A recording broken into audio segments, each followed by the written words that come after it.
Halo Famers dimanapun Anda berada, senang sekali kami berjumpa kembali di Fam Station. Inilah sebuah kanal yang didedikasikan oleh Fakultas Ekonomi dan Manajemen Institut Pertanian Bogor, IPB University, untuk membahas segala hal yang terkait dengan kebangsaan, kerakyatan, sosial, kemasyarakatan, dan perekonomian di Indonesia. Saya Hardi Hermawan, host Fam Station.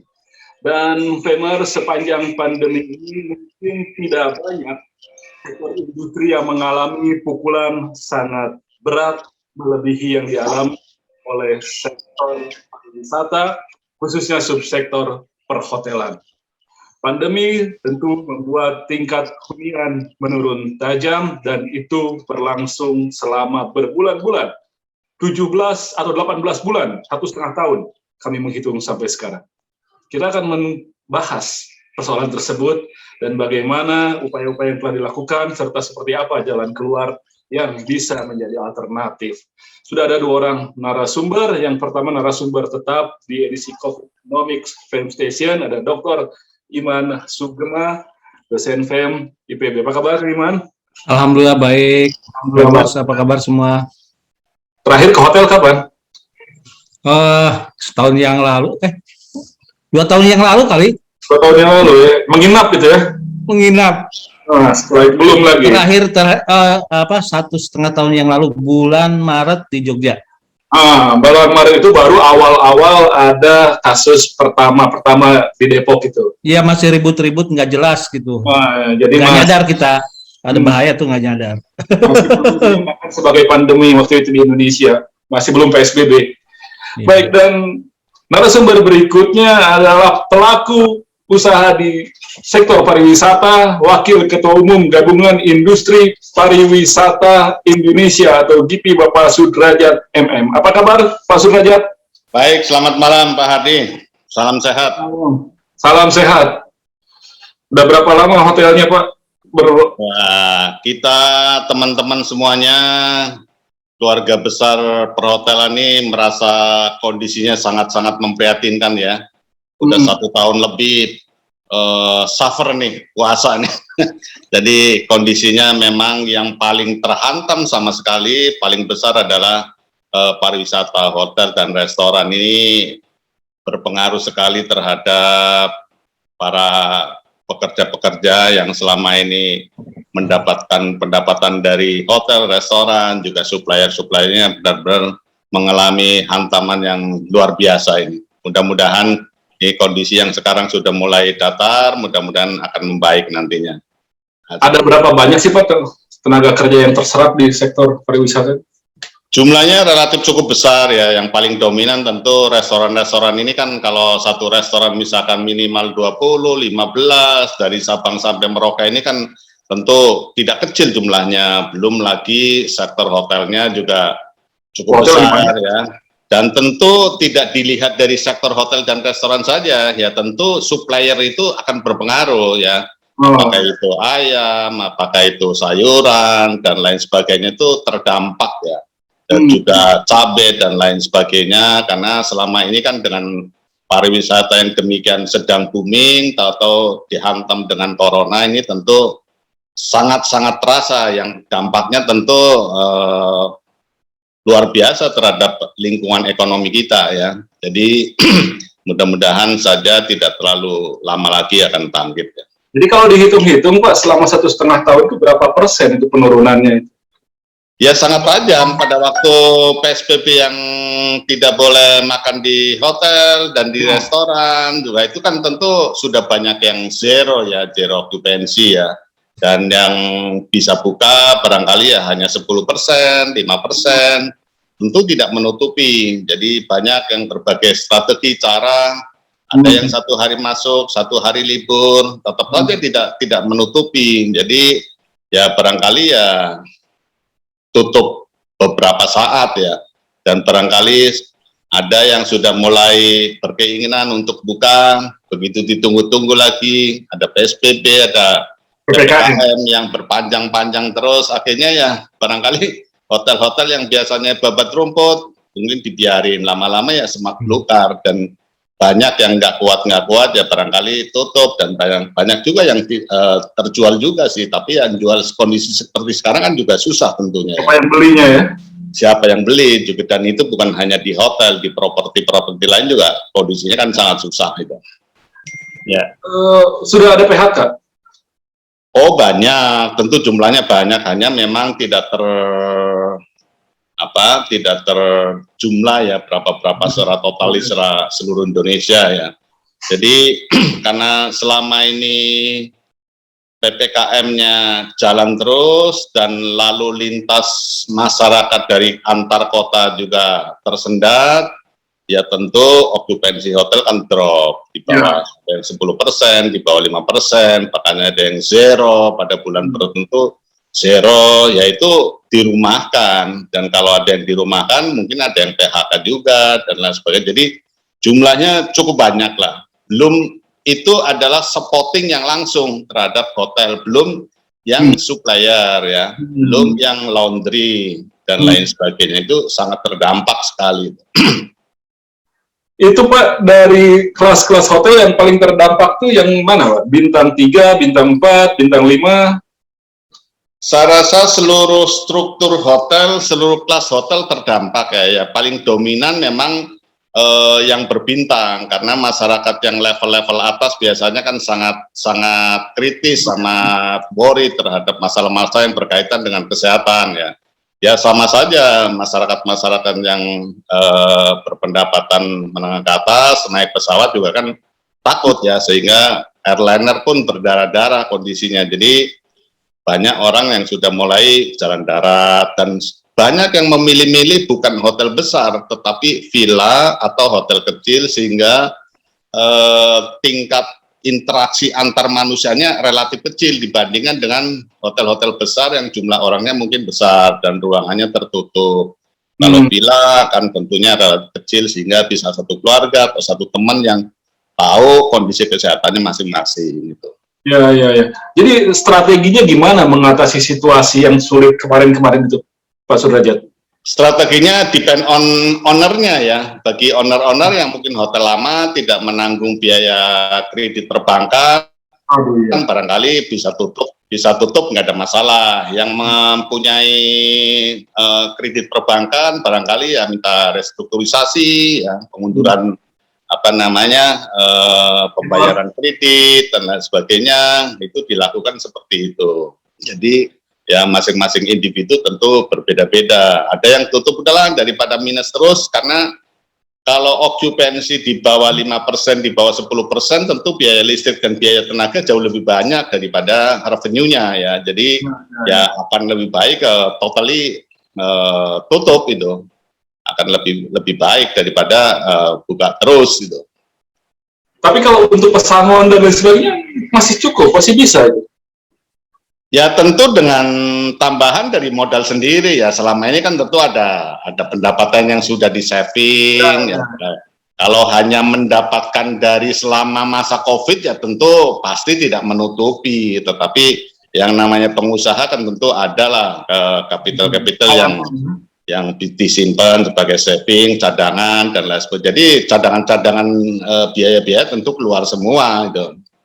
Yang sangat berat adalah tentu owner-owner hotel yang baru membangun dengan kredit perbankan langsung kena hantam COVID. Ini yang sangat-sangat berat gitu. Tetapi kalau yang hotel sudah barangkali udah 7 tahun, 5 tahun ya, itu tentu masih agak ringan dibandingkan yang baru investasi. Nah, pada saat-saat terakhir periode sebelum COVID ini kan hotel ini booming. Bintang pada waktu ya sebelum COVID aja sudah oversupply. Jumlah kamar di Indonesia sebelum COVID itu sudah oversupply. Kecuali itu di Manado.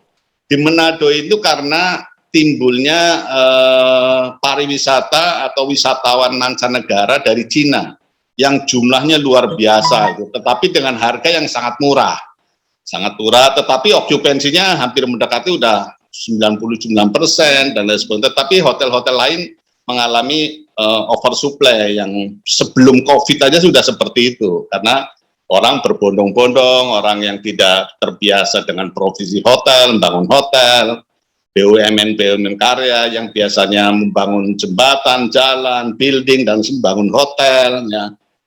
Kemudian BUMN, apakah itu rumah sakit, apakah telkom, itu bangun hotel, jadi banyak, sehingga pada waktu itu sudah terjadi oversupply. Dihantam lagi dengan corona, ini luar biasa. Nah, kalau buat mereka bagaimana mengatasinya itu? Ya, akhirnya ya pasrah, paling yang meminta itu yang restrukturisasi dari kredit, ya, kemudian lakukan PHK, memperumahkan para pekerja, dan lain sebagainya. Jadi banyak yang dilakukan ya seperti itu. Yang kita sangat sangat menyedihkan kan kondisi di Bali, ya. Bali ini kan hampir 50-50 antara pariwisata dan di luar non pariwisata, sehingga pada waktu kena hantaman seperti ini kondisinya sangat memprihatinkan. Kute, Nusa Dua, Sunyi senyap itu. Jadi namanya toko-toko, warung, restoran, hotel-hotel itu totally tutup. Jadi banyak pekerja-pekerja yang memang kehilangan lapangan pekerjaan. Jadi dampaknya sangat luar biasa terhadap tingkat pendapatan masyarakat. Nah, pada waktu seperti ini, sebetulnya ini masyarakat IPB yang harus maju, membangun pertanian Indonesia yang modern. Jadi jangan yang tradisional, karena apa? Strata masyarakat ini kan piramida. Piramida yang menengah ke atas itu relatif kecil. Yang menengah bawah itu banyak, yang sebetulnya ini bisa digalakkan di sektor pertanian, karena tanah kita ini kan sangat subur. Jangan kalah dengan Thailand, ya. Tetapi tentu harus dilakukan secara modern. Jadi kalau toh nanti Indonesia mau mengembangkan pariwisata, adalah pariwisata yang pertanian juga, yang ke agriculture, yang ekoturisme, yang memang basic kita itu ada di sana. Itu. Ya. Baik. Saya ke Pak Iman dulu. Ini dengan kondisi yang seperti ini, kira-kira bagaimana nanti bisa survive-nya industri pariwisata dan seperti apa sebetulnya respon terutama dari pihak perbankan menghadapi situasi yang begini? Ya, pertama begini ya, kita melihat bahwa sektor yang paling parah terhantam oleh COVID ini adalah sektor-sektor yang berkaitan dengan satu mobilitas, ya kan? Karena yang diatur atau yang dibatasi adalah mobilitas, ya kan? Kedua, sektor-sektor yang menciptakan kerumunan, hotel, restoran salah satunya, ya kan, mall dan lain-lain. Kira-kira frameworknya seperti itu ya. Nah, jadi saya kira untuk yang kapital intensif seperti hotel, terutama yang baru dibangun, itu tidak ada pilihan, ya, tidak ada pilihan kecuali ibaratnya inilah nyambung hidup aja. Nyambung hidup itu kayak gini, kita minta restrukturisasi ke bank, kan? Kemudian ya banknya juga sudah tahu persis bahwa memang harus direstrukturisasi. Nggak mungkin bank itu maksa, Anda bayar sekarang, dari mana? Income-nya nggak ada, ya kan? Pasti banknya juga sangat kooperatif dalam melakukan restrukturisasi. Yang jadi masalah itu adalah ini masa depannya seperti apa, ya kan? Artinya dalam sendiri mungkin Pak Iwan, sebelum masa depannya, skema restrukturisasinya sendiri kira-kira apakah masih bisa diterima gitu oleh katakanlah kalangan perhotelan? Enggak, saya pikir restrukturisasi itu tailor made ya. Biasanya kan tidak melakukan, ada rumus umumnya, rumus umumnya, tetapi sangat ditentukan oleh satu, ya, struktur pembiayaannya. Kalau struktur pembiayaannya itu lebih berat oleh bank, maka kan problemnya menjadi lebih berat. Berbeda dengan kalau dia lebih banyak pakai modal sendiri, ya kan? Makanya kalau yang struktur pembiayaannya itu lebih berat ke bank, ya kan? Taruhlah 70%, ya kan, maksimum 70%, ya. Maksimum 70% dari biaya investasi, Nah ini mau nggak mau restrukturisasinya harus panjang, ya. Kita tidak bicara misalkan restrukturisasi itu hanya 1 tahun, tapi kita stretch, ya, dengan berbagai simulasi tentunya kita stretch sepanjang-panjangnya yang bisa masuk akal buat bank. Kira-kira kan cara berpikirnya bankers itu gimana supaya uang yang ada tertanam dalam hotel itu tetap selamat. Ya kan? Nggak mungkin lah bank itu pengen menyita hotelnya. Udah hari gini mau nyita hotel, mau dijual juga jual kemana? Ya kan? Jadi ini interlocking ya. Jadi kebutuhannya untuk restrukturisasi itu ada. Kemudian kepentingan bank juga, kan lebih mengedepankan pada kembalinya uang. Hanya kembalinya kapan kan gitu. Itu yang selalu jadi pertimbangan bank. Tuh. Nah kalau yang struktur modalnya lebih kuat, artinya lebih mengandalkan kepada modal sendiri, ya tentunya decision akan lebih banyak, ya akan lebih banyak ditentukan oleh ownersnya, ya kan. Mau shutdown dulu, ya kan, misalkan tadi daripada tingkat huniannya taruh 10-15%, ya kan. Pokoknya kalau di bawah 20% itu udah amsyong dah ya, kira-kira begitu cara berpikirnya orang hotel tuh kan. Ya udah tutup aja sementara ya biar gitu loh. Restrukturisasi buat bank juga ringan. Paling oke, kita perkirakan misalkan pandemi sampai tahun 2022, 23 atau gitu kita bikin simulasi Anda di restruct sekian lama. Ya kan? Habis itu normal kembali kan? Kira-kira begitu aja sih kalau dari sisi perbankannya. Ya. Tapi sambil menunggu itu kan waktu terus berjalan, banyak yang harus kebutuhan yang harus dipenuhi. Nah, selama ini bagaimana Pak Sudrajat? Apakah ada upaya dari katakanlah pemerintah untuk membantu di sektor perhotelan dan pariwisata pada umumnya?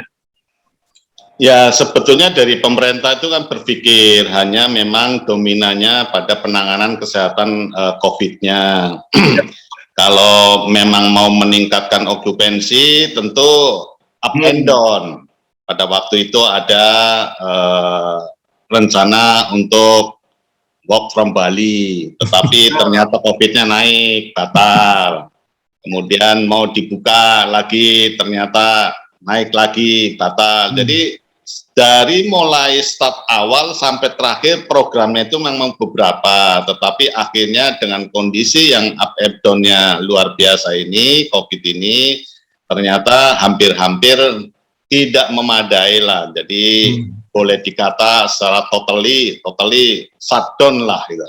Memang ada yang berusaha untuk mulai bangkit, buka, tetapi kemudian pada waktu kondisinya meningkat, ya tutup lagi. Jadi mengalami selama Maret tahun 2020 ya, itu kan dimulainya ada COVID, mungkin pertama kali Bali belum terkena, baru masih di Jakarta, DKI, baru ke Jawa, baru ngalir sana, tetapi pada waktu mulai sudah melebar ke beberapa daerah di Jawa, Bali, ya udah banyakan sudah mulai di bawah 20%. Sudah mulai banyak yang tidak kuat, mulailah pakai strategi pertama 1 hari masuk, 1 hari libur. Nah ternyata berikutnya okupansi tidak menutup kembali. Hotel-hotel yang jumlahnya kamarnya besar, kalau lampunya nyala separuh nggak bisa, tentu harus nyala semua.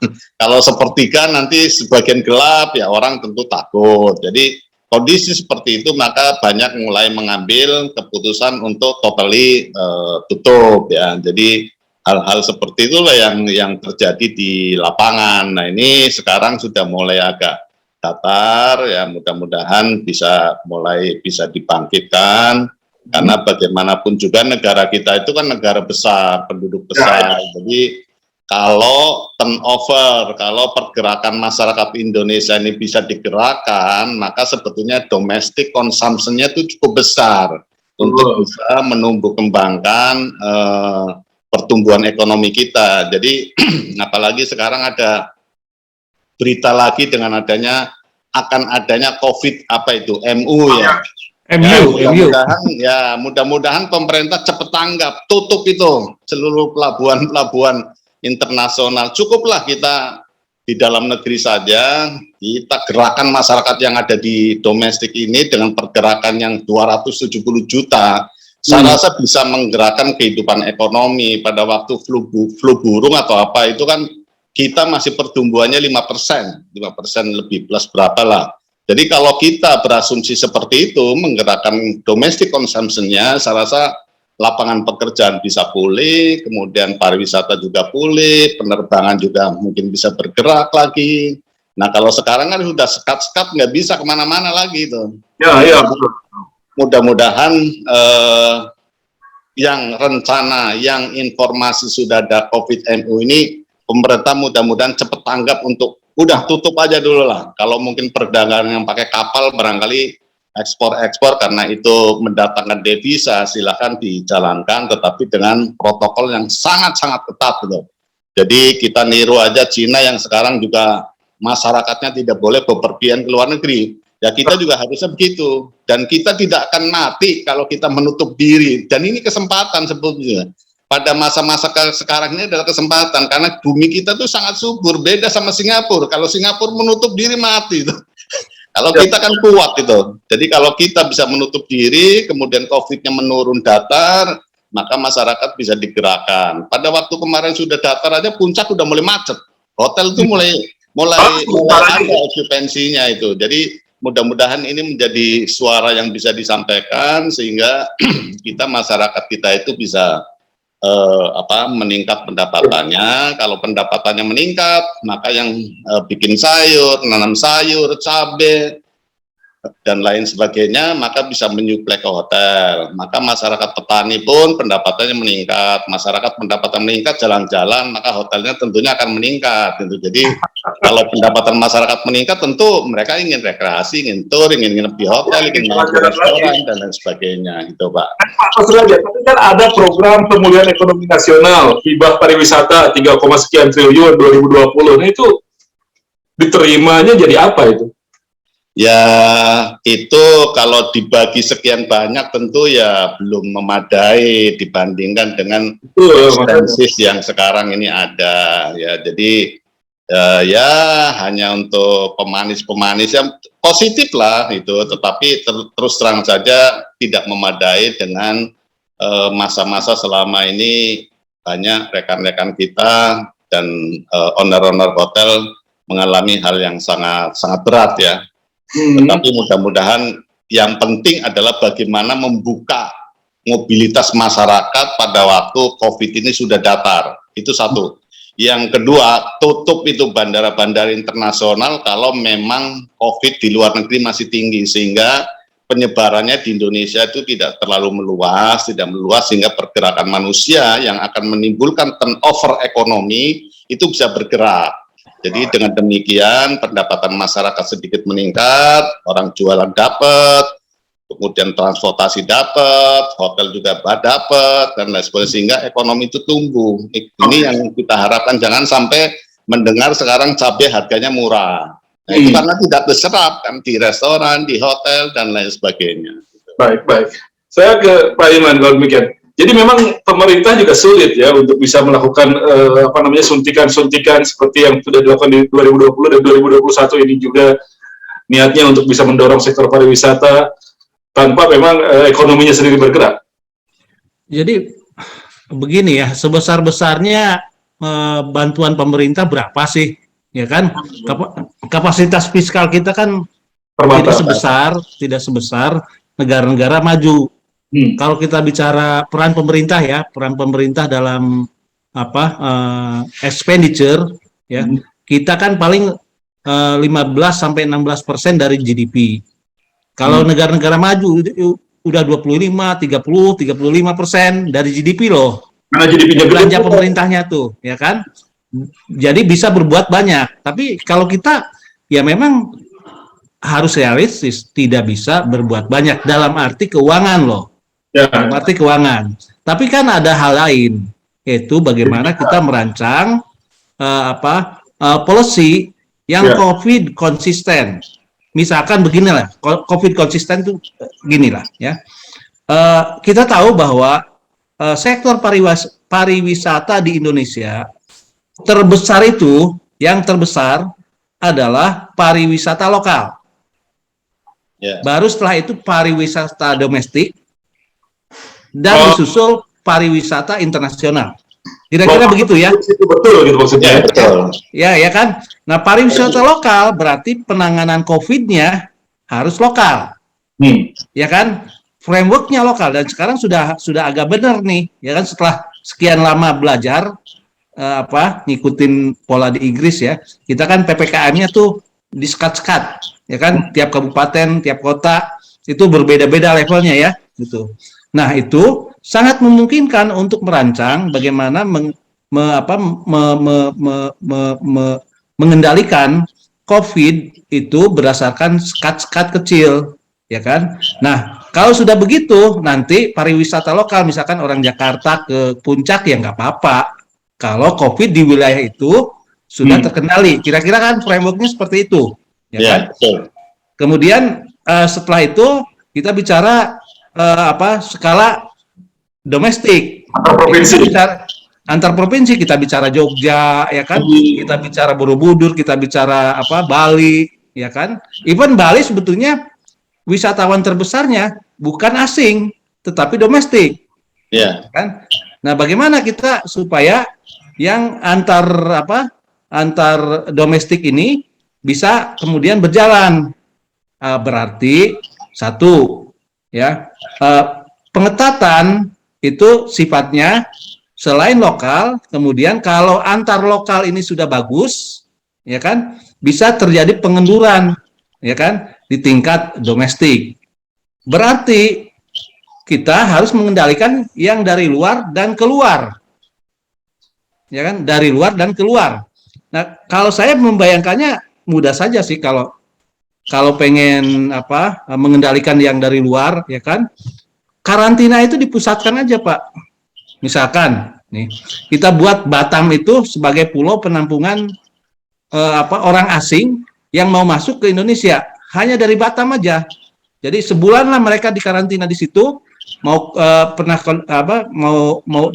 positif COVID, mau negatif COVID, kita karantina di situ, aklimatisasi, ya kan, sebulan. Kalau mau masuk Indonesia, ya kan, habis itu setelah clear dari situ, ya Anda boleh jalan-jalan setahun 2 tahun di Indonesia boleh, ya kan, atau sebulan 2 bulan boleh, sehari 2 hari boleh, tapi Anda nginep dulu di Batam sebulan, misalkan begitu, supaya tubuh orang asing itu clear.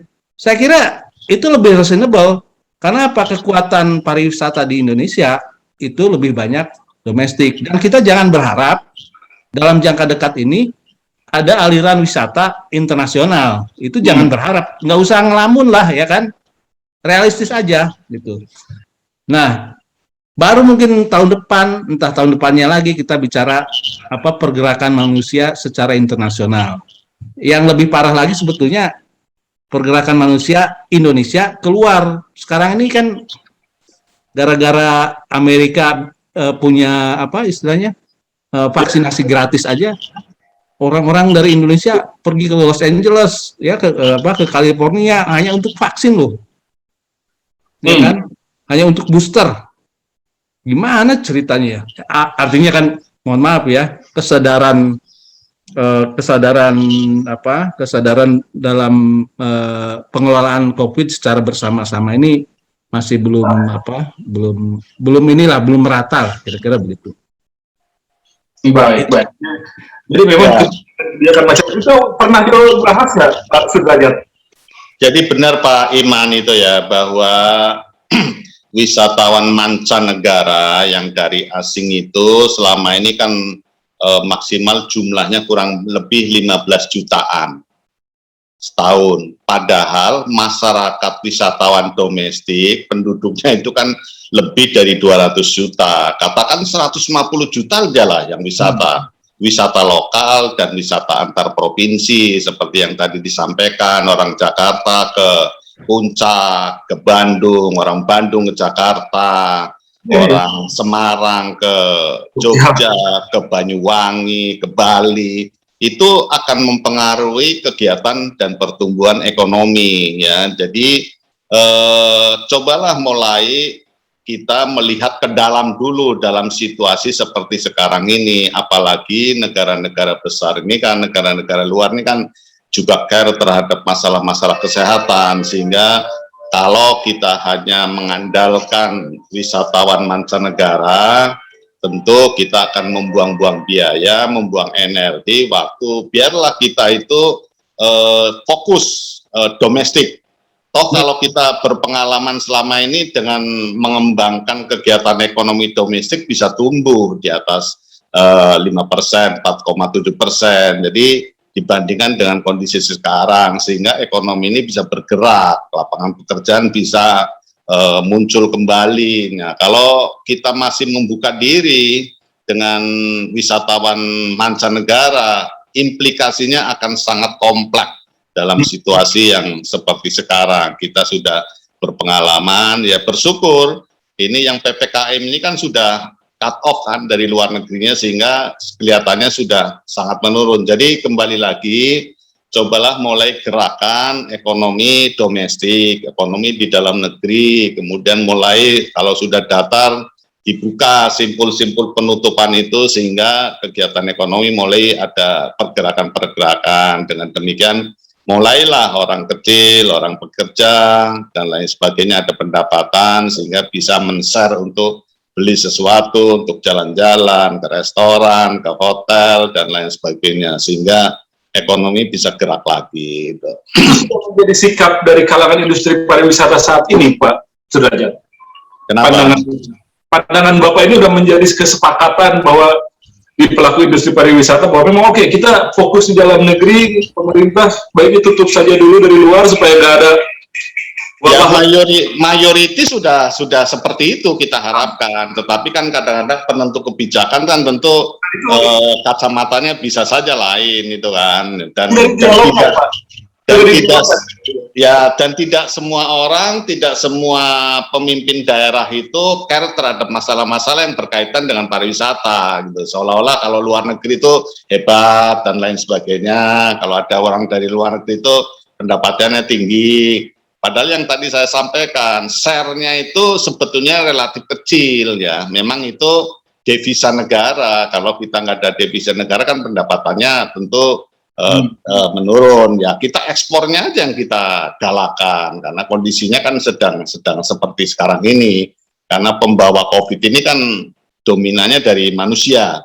Maka yang kita gerakan adalah komoditasnya yang diekspor itu yang sehingga kita memperoleh devisa. Tapi manusianya ditahan gitu ya. Ya, toh Cina juga memperlakukan tidak boleh keluar negeri sekarang. Demikian juga Arab Saudi juga memperlakukan tidak boleh keluar negeri. Dan kita mulailah seperti itu, sehingga kita juga devisanya tidak keluar negeri. Bayangkan selama ini kalau kita bandingkan, kita compare antara pendatang dari luar negeri ke Indonesia dengan orang Indonesia yang melancong ke luar negeri, jumlahnya lebih banyak orang Indonesia yang ke sana gitu. Jadi apalagi jumlah penduduk kita kan cukup besar dibandingkan negara-negara yang sering wisata ke Indonesia. Nah ini. Jadi pemerintah masih belum bisa menerima usulan yang tadi itu, Pak Sudrajat ya? Ya sekarang kan sudah ditutup kan, jadi mudah-mudahan ini bisa berkelanjutan ya. Kan sudah mulai bandara-bandara ditutup untuk orang-orang asing, kecuali yang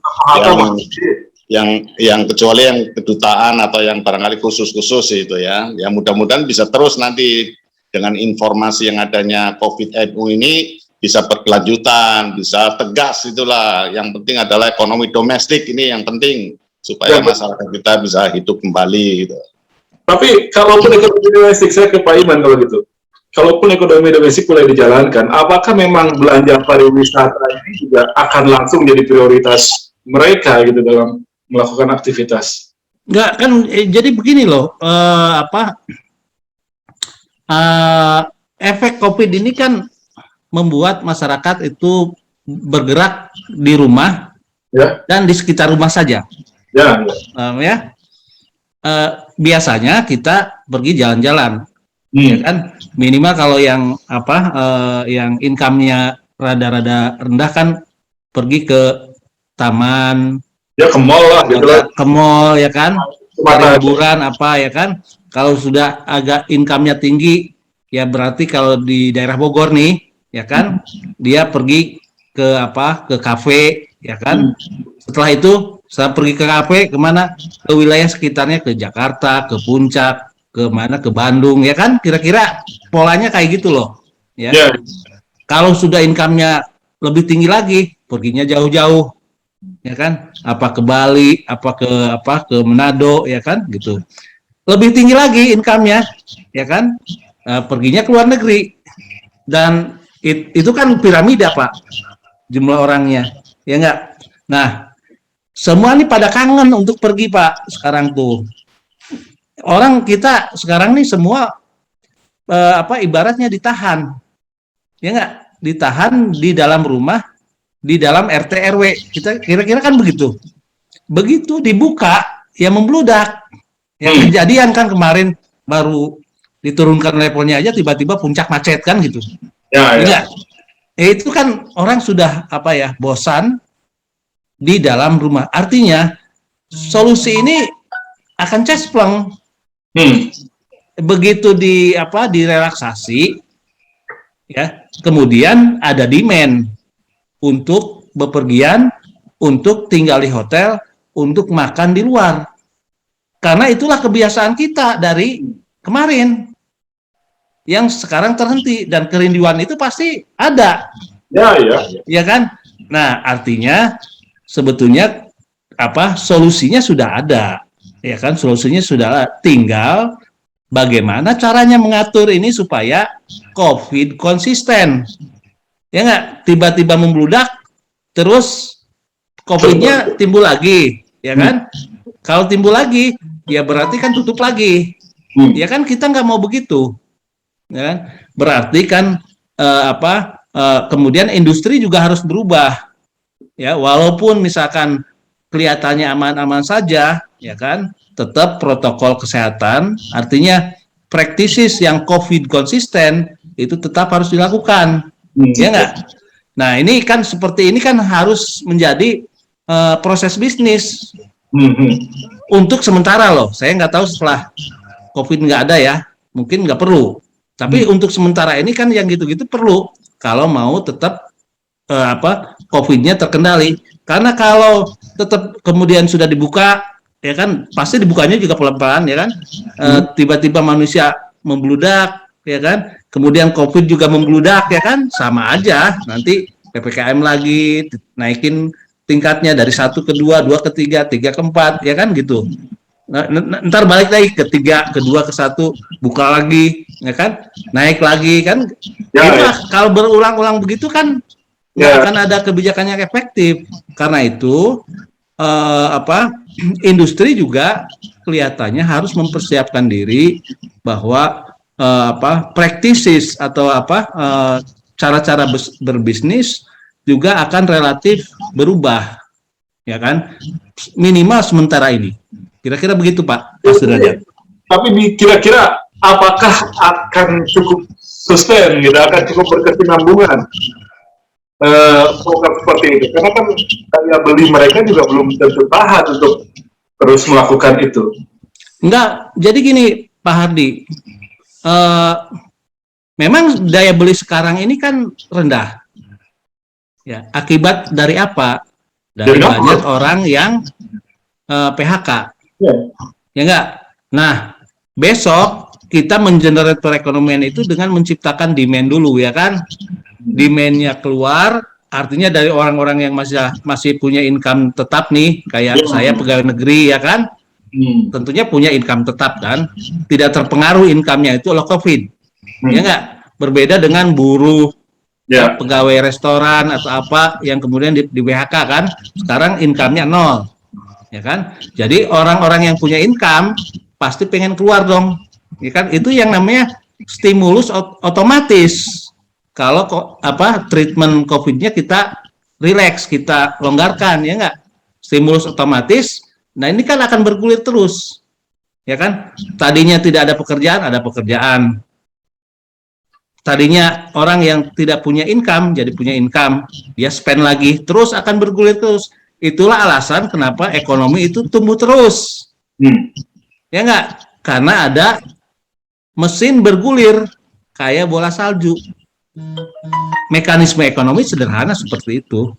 Jadi bisa mengandalkan mereka yang berpenghasilan tetap yang tidak terpengaruh oleh COVID untuk memulai itu bergulir, dan kemudian mereka yang lain dapat pekerjaan lagi, dan akhirnya dan itu lebih besar dari spending pemerintah.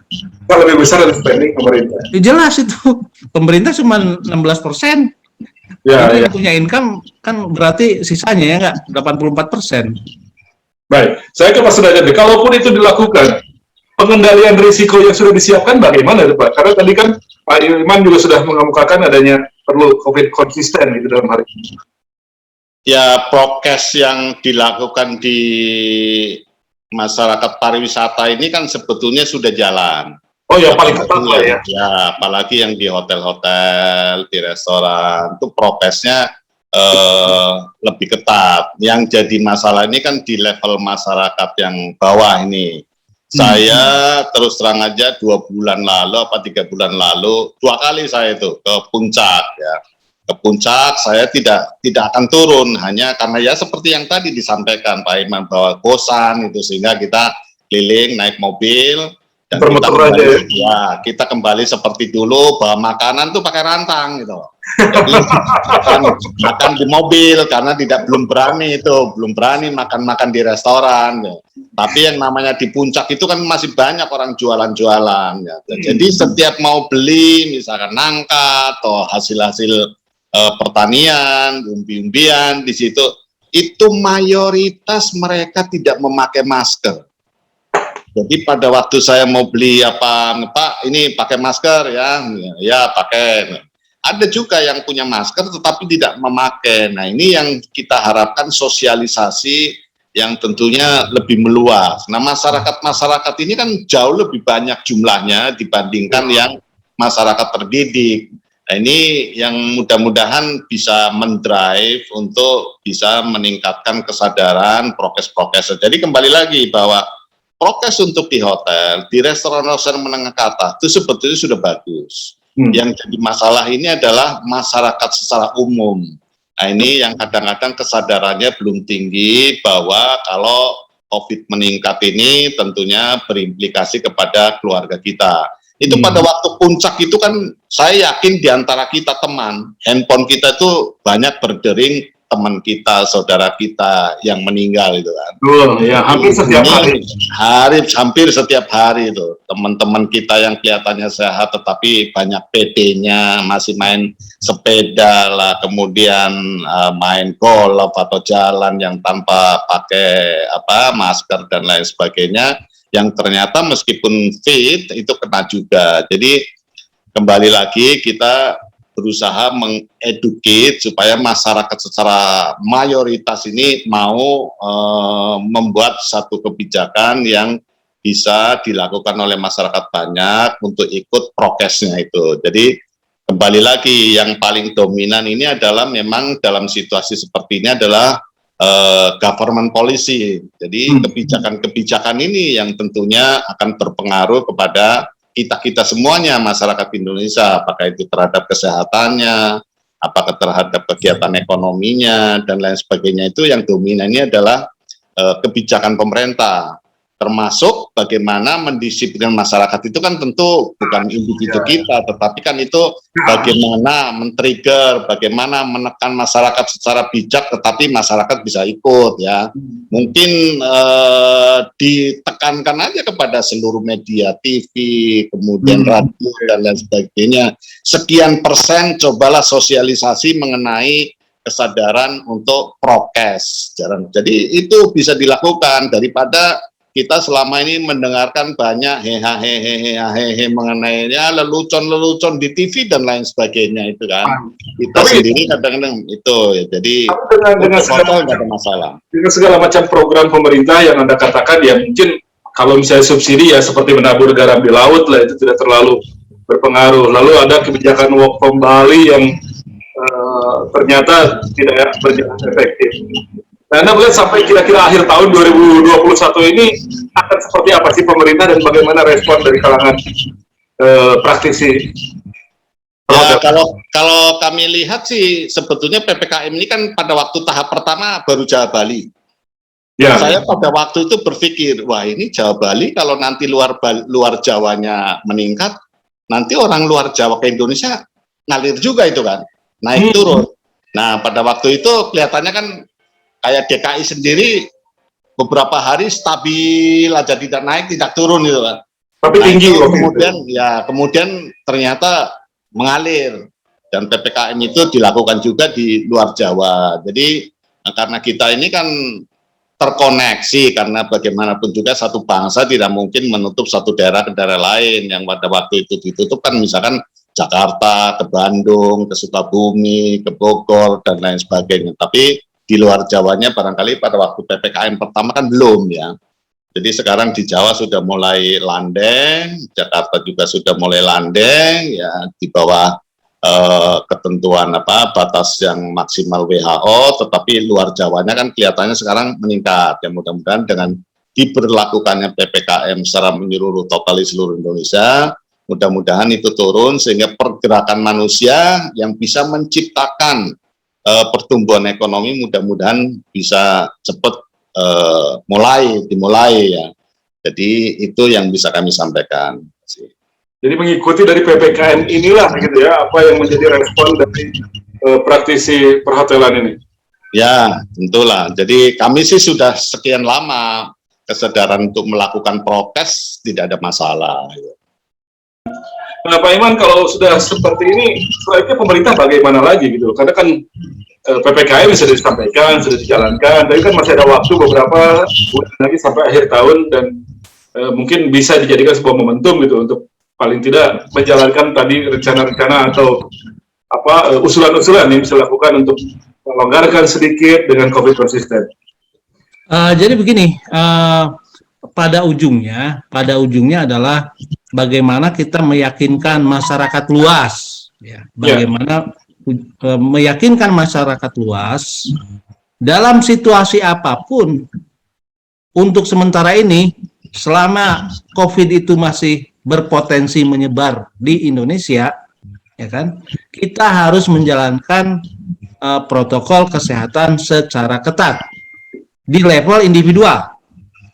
Nah, itu masalah terbesar di Indonesia itu. Susah. Saya bukan ahlinya, tapi bisa ngomong begitu aja. Ya. Caranya gimana, saya nggak tahu, ya kan. Tetapi itulah yang harus dilakukan kira-kira. Nah, saya bayangkan bahwa kalau di level perusahaan ya, ibaratnya adalah di tempat saya berinteraksi, ya kan. Di setiap satuan kerja terkecil itu ada yang namanya COVID Ranger. COVID Ranger itu apa? Orang yang secara persuasif ya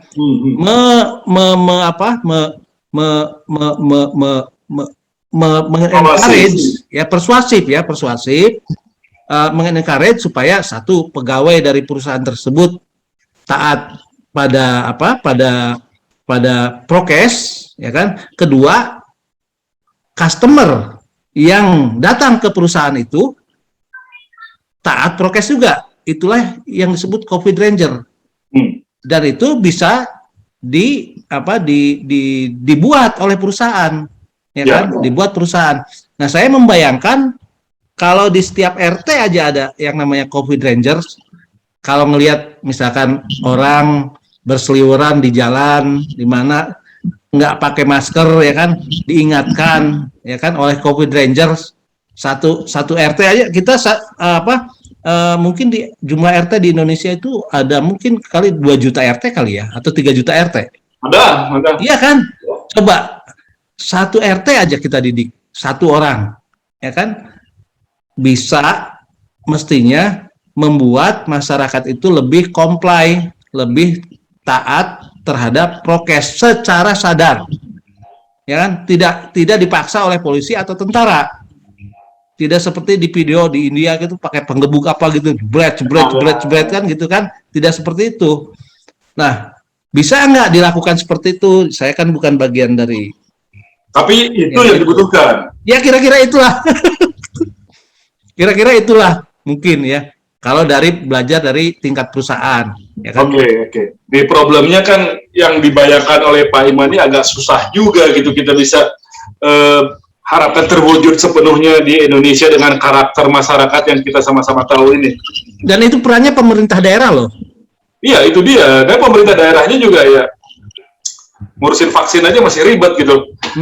Nah, kan itu gitu loh problemnya. Jadi ada problem di masyarakat, ada problem di pemerintah. Nah, di antara problem-problem itu kira-kira bagaimana berkelitnya lagi atau bermanuvernya nanti para pelaku industri perhotelan ke depan ini. Pak Sudrajat nih. Ya, seperti Pak Iman yang tadi sampaikan, memang dominannya, ujung tombaknya, permasalahan yang utama ini kan dari masalah kesehatan, masalah COVID ya. Jadi kalau COVID-nya masih tinggi, yang tentu berimplikasi, berdampak pada kegiatan hotel, restoran, dan pariwisata. Ya, jadi tentu yang paling utama, basically-nya itu adalah bagaimana menurunkan penyebaran COVID itu. Nah, untuk bisa mengurangi dan menghilangkan penyebaran COVID itu, ya bisa dilakukan dengan secara menyeluruh. Ajak seluruh komponen bangsa yang mempunyai kemampuan leader, apakah itu tokoh masyarakat, apakah itu alim ulama, apa itu pendeta, dan lain sebagainya, lurah, RT, camat, itu day to day untuk menyampaikan perlunya peranan untuk melakukan prokes, karena kalau tidak maka penyebarannya akan meningkat dan itu akan menimbulkan dampak yang sangat luas, keluarga maupun ekonomi akan terhenti. Jadi memang harus bersakit-sakit dahulu lah, intinya begitu. Kemudian setelah itu baru kita bangkit lagi. Jadi yang dominan memang itu. Jadi kalau memang itu tidak dilakukan ya nanti grafiknya akan up and down, naik kemudian turun, nanti rame lagi, naik lagi. Jadi karena itu penyebarannya kan dominannya antar manusia. Jadi kalau bisa ya sosialisasinya kalau bisa ditingkatkan lah. Ini media-media TV itu yang kelihatannya lebih dominan untuk bisa terserap pada otak-otak masyarakat di Indonesia, ambil peran yang tentunya bisa diserap oleh masyarakat-masyarakat di bawah. Saya kadang-kadang jalan-jalan juga, misalkan ke Jawa Tengah, itu ke Brebes, ke Tegal, dan lain sebagainya, 4 bulan yang lalu belum percaya itu adanya COVID kayak gitu tuh. Jadi mereka kemana-mana masih bebas saja. Begitu sudah mulai ada percatuan saudaranya kiri kanan dan dari Jakarta ini baru mulai sadar. Jadi kalau bisa seluruh komponen digerakkan. Sekarang kan sudah pemerintah mulai memanfaatkan peran TNI dan Polri sehingga di daerah-daerah mulai agak lebih bisa ditingkatkan lah prokesnya. Jadi kalau kesehatan masyarakat, kemudian COVID sudah menurun, kami yakin pariwisata akan mulai bergerak. Sekarang untuk diketahui, beberapa saat aja yang namanya Ancol, Dufan itu tutup. Itu berapa ribu orang itu, berapa restoran aja yang di sana itu. Jadi kalau itu sudah dibuka aja, sudah mulai rame pendapatan restoran, warung-warung di sana, akomodasi yang ada di sana. Tentu akan sangat bergerak, demikian juga di Puncak, di Jogja, dan sekarang daerah-daerah yang tingkat 2, tingkat kabupaten sudah mulai banyak tumbuh-tumbuh pariwisata baru, hotel-hotel baru, apakah itu Guci, apakah mana itu di Semarang, dan Songkol, itu sudah mulai banyak yang namanya restoran-restoran baru outdoor, dan lain sebagainya. Jadi ini kesehatan memang paling dominan. Jadi prokes harus tetap jalan sehingga jangan sampai nanti kalau sudah datar kemudian kerumunan tumbuh lagi, naik lagi, tutup lagi. Jadi sosialisasi ini sangat. Tapi saya ingin tanya Pak Iman dulu kalau gitu. Ini kan di luar negeri sebenarnya kecenderungan naiknya tinggi juga. Inggris naik tinggi, India sudah mulai naik tinggi lagi, Malaysia nggak turun-turun, Filipina nggak turun-turun. Ya Amerika juga sekarang naik lagi kan. Amerika naik lagi. Iya. Jadi jangan sampai kejadian seperti itu. Yang jadi masalah kan peran APBN ini kan sangat berat, kondisinya sangat berat ini. Jadi kalau nanti terjadi seperti itu lagi, yang dominan expenditure-nya pengeluaran dari pemerintah, ini tentu akan berdampak kepada kita semuanya itu. Jadi gini Mas Hardi, saya bisa duga nggak secara statistik kita juga kemungkinan naik lagi nggak sih?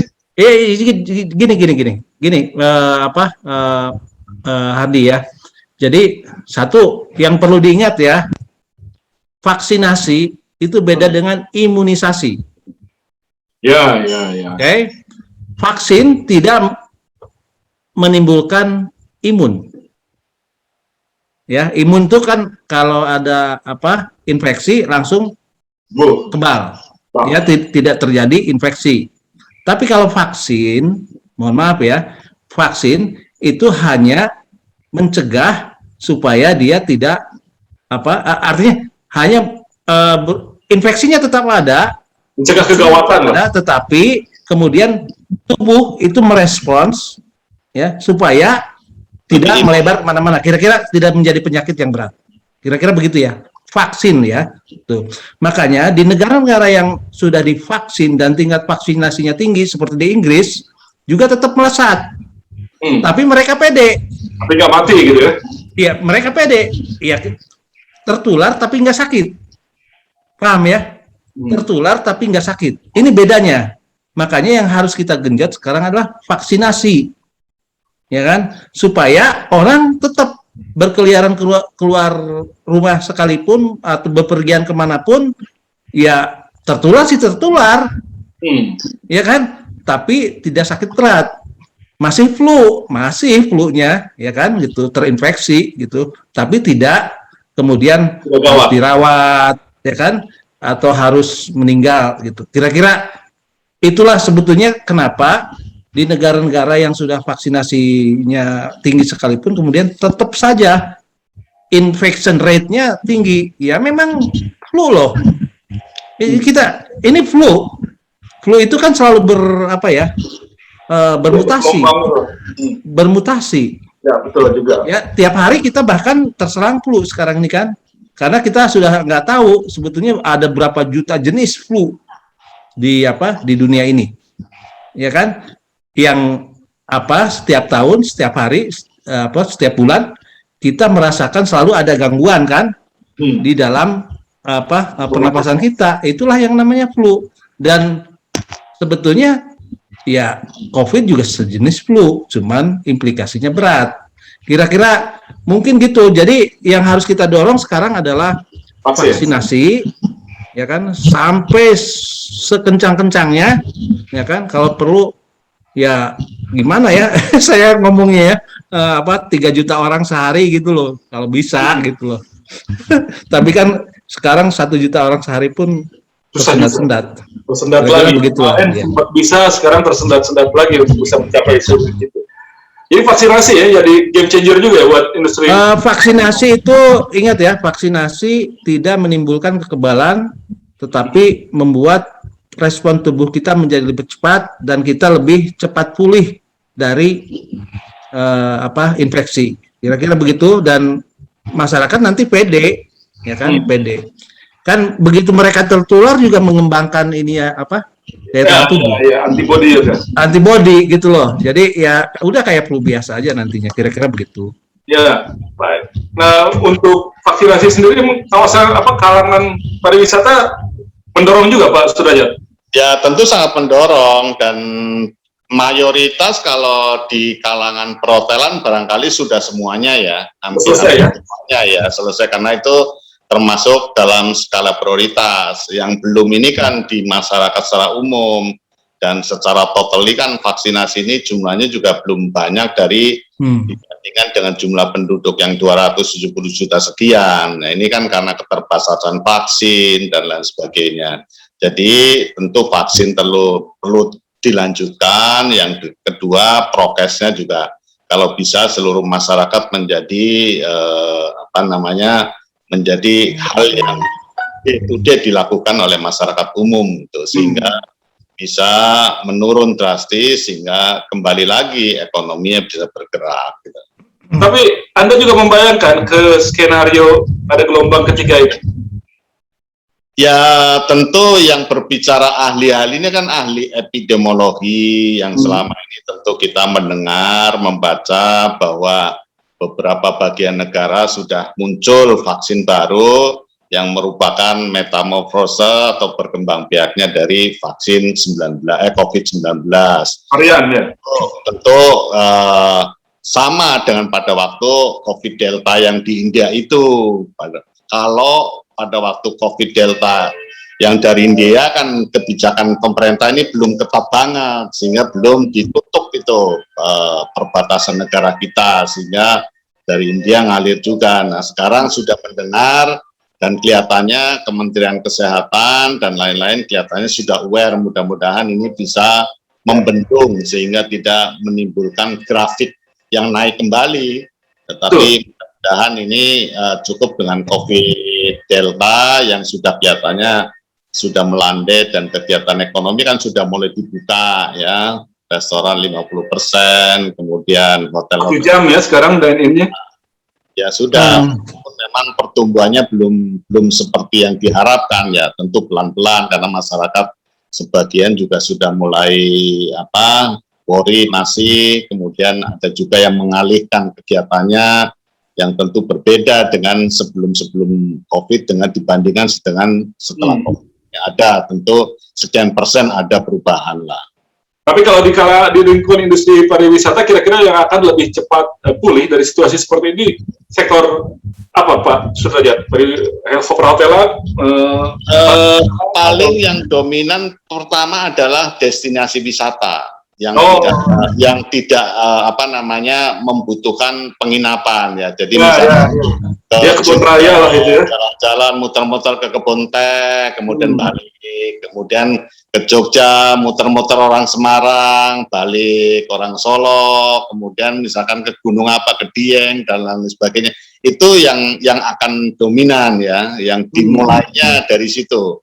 Kemudian nanti bergerak mulai, meskipun ada yang mulai menginap di hotel dan lain sebagainya, tapi prosentase terbesarnya adalah destinasi wisata. Destinasi wisatanya itu adalah yang tentu yang dominan mungkin lebih banyak hiburan ya. Tourism hiburan ya, jadi katakanlah misalkan itu Ancol dibuka, mungkin akan langsung penuh itu kan, kayak puncak kemarin kan macet juga itu. Ya. Itu. Dari sana restoran, hotel mungkin yang paling terakhir itu bisa bergerak. Ya. Tapi mudah-mudahan segera berlalu karena sekarang ini kita mencatat vaksin pertama sudah 70 juta. Vaksin pertama dan vaksin kedua 40 juta, baru 20% dari target, baru 40 juta yang sudah lengkap. Sementara ini sekarang sudah pertengahan bulan September, tinggal 2,5 Oktober, November, 3,5 bulan lagi. Ya, mudah-mudahan lah. Tadinya yang diharapkan sudah full. Ya mudah-mudahan bisa betul seperti kata Pak Iman, dipercepat, dikebut hingga 3 juta per hari supaya di akhir tahun ini semuanya sudah tervaksinasi. Mudah-mudahan segera pulih, Pak Sudrajat, industri. Tapi mungkin satu, Pak Kang Hardi ya, Kang Hardi, ini mungkin buat masyarakat juga supaya tahu ya. Jadi gini, sebagaimana saya sebutkan tadi ya, di negara-negara yang sudah melakukan vaksinasi, ini supaya masyarakat aware mengenai pentingnya vaksinasi ya, dan bagaimana kita hidup nanti normal kembali setelah vaksin, ya kan? Nah, negara-negara yang sudah melakukan vaksinasi minimal 80%, itu kan sekarang secara terbuka mereka itu membuka diri loh. Ya kan? Ngadain turnamen itu tanpa masker, tanpa apa ya kan?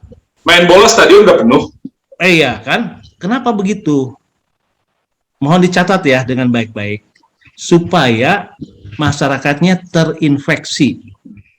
Herd immunity. Terjadi herd immunity. Ya kan? Karena mereka yakin walaupun terinfeksi, mereka tidak akan masuk rumah sakit. Terinfeksi sih, sakit sih mungkin sehari 2 hari, tapi nggak butuh pertolongan ke rumah sakit. Nah, ketika kemudian ada varian baru pun, ya tubuh akan menyesuaikan lagi. Ya kan? Nah, inilah sebetulnya yang harus disadari oleh masyarakat. Ya kan? Anda kalau pengen hidup normal kembali, berbondong-bondong lah minta vaksin, ya kan? Kalau pemerintah daerahnya lemot, ya demo aja tuh pemerintah daerahnya. Kira-kira begitu. Oke. Tadi.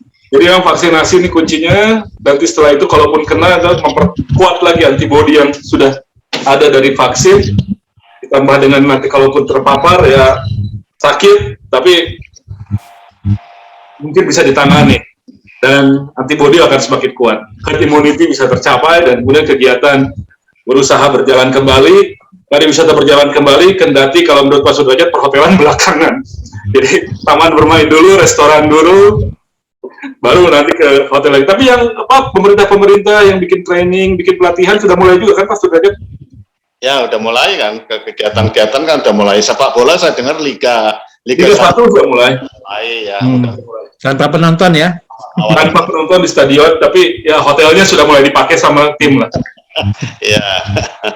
Oke, baik. Ya mudah-mudahan segera kita jelang masa-masa seperti itu tadi, herd immunity tercapai, vaksinasi bisa mengcover semua penduduk dan kita bisa menjalankan aktivitas dengan lebih tenang. Terima kasih sekali lagi Pak Sudrajat. Ya, terima kasih Iman Sugema, terima kasih Famer semua. Jangan lupa dukung kami terus, subscribe, like, komen, dan sebarkan semua tayangan yang kami sajikan di FM Station. Mudah-mudahan bermanfaat. Saya Hardi Hermawan pamit, sampai jumpa.